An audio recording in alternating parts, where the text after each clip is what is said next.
Bonjour, dans cet enregistrement, nous verrons aussi un entoilage de type FT381 sur TS Mode. Donc là, nous sommes dans nos ateliers du côté d'Angers, en France. Donc là, je présente en fait la rouleuse type FT381.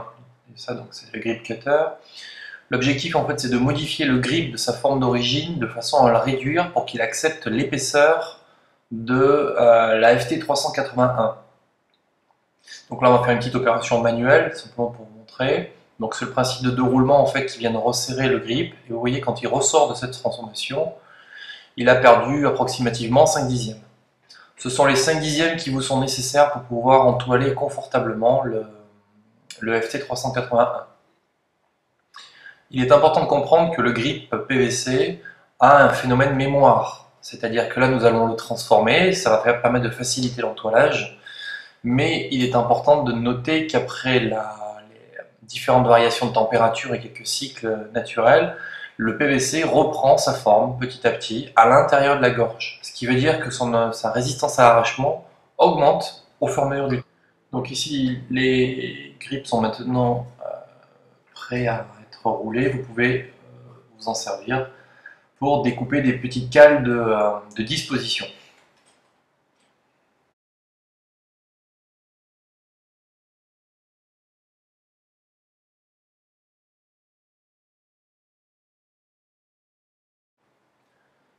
Donc là, on va vous montrer la différence entre un grip d'origine à gauche et le grip roulé à droite. Donc vous voyez, il y a une différence en fait. Différence qui ne dure pas dans le temps. Des fois, hein, je vous rappelle, c'est quelque chose qui ça reprend sa forme. Donc là, l'opérateur est en train de découper quelques petites cales de positionnement, ce qui va lui permettre de pouvoir fixer sa toile par les milieux et par les côtés pour une première installation, une prétention. Ça permet de vérifier les alignements, de faire les calages, et de bien positionner tout ça.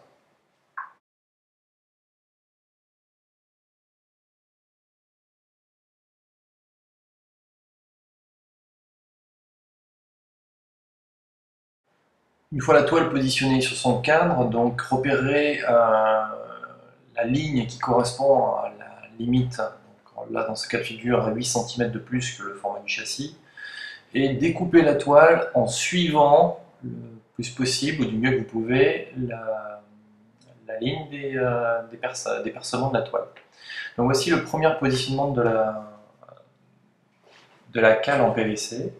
Donc il faut en mettre dans les angles et dans les milieux. De préférence, quand on est en extérieur, par exemple, tous les 50 cm. Mais là, dans ce cas de figure, simplement les milieux et les côtés suffisent.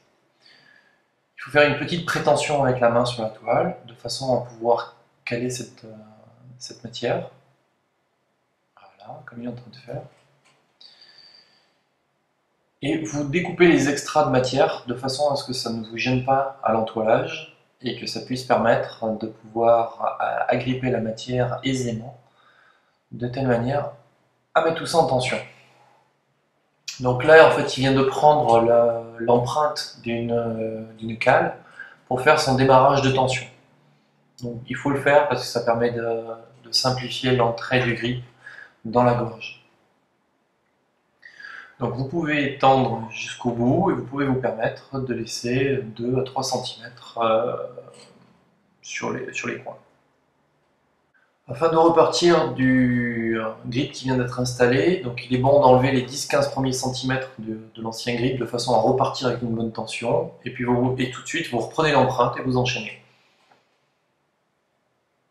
Là encore une fois de plus, vous pouvez vous arrêter à la fin, donc j'ai 2-3 cm dans l'angle, ça permet d'avoir 1,5 d'un côté et 1,5 de l'autre. Donc là je répète, donc il vient de défaire, et là, vous voyez, il va enlever les 10-15 premiers centimètres. Parce qu'en fait, la rotation du grip n'a pas pris son effet à la première insertion.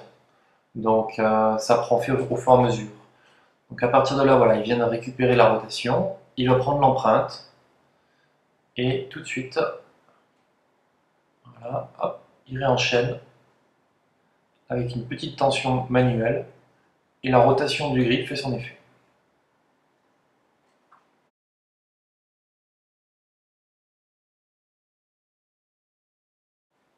Avec le grip cutter, vous finissez les angles et vous terminez votre tension à ce moment-là.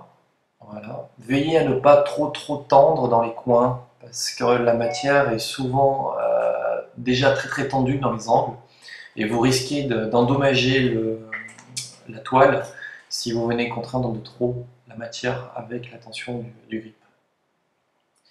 Donc la deuxième étape, il vient d'en enlever ses cales.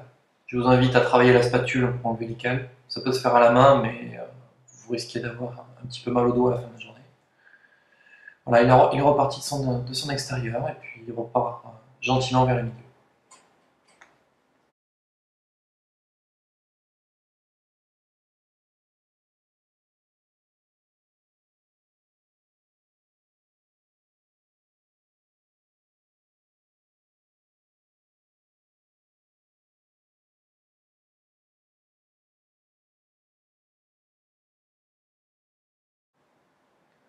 Donc là, vous pouvez constater que la toile est parfaitement bien tendue.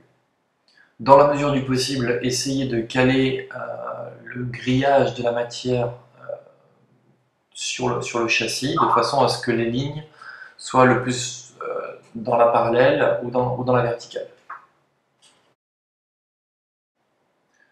Donc en même temps, pendant l'entoilage, il y a notre opérateur qui est en train de préparer les clés d'angle. Donc avec une lime demi-lune ou une lime carrée, je préconiserais plutôt une lime carrée, euh, il faut opérer en fait un limage qui va jusqu'au fond de la clé, de telle manière à pouvoir la replier après à 90 degrés. Vous allez voir comment il va faire. Voilà, vous voyez, la lime a bien marqué le fond de la clé. Là, il passe un petit coup de lubrifiant avec un pinceau, ce qui permet aussi de nettoyer, et voilà, il vient former l'angle de manière impeccable.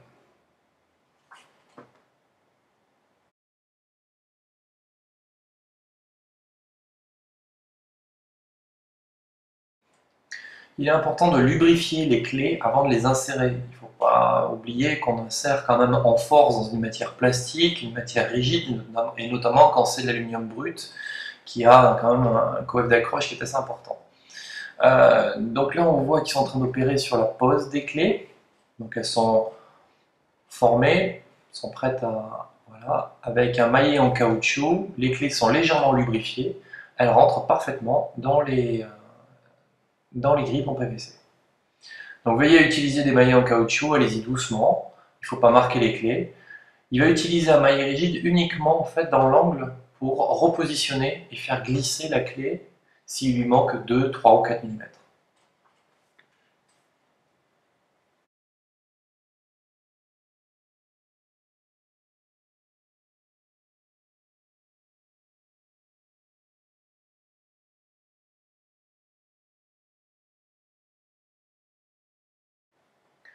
Dans ce cas de figure, il finalise avec une petite coupe à la meuleuse. Bon, on notera qu'au niveau sécurité, il n'était pas tout à fait bien averti, mais bon, c'est pas très grave. Donc c'est un disque qui est légèrement lubrifié aussi, de façon à ne pas endommager l'aluminium ou le faire fondre. Et la clé donc vient d'être insérée comme ça, de façon parfaite au maillet. Voilà, le cadre est enfin terminé. Je vous remercie d'avoir regardé ce tutoriel. Merci.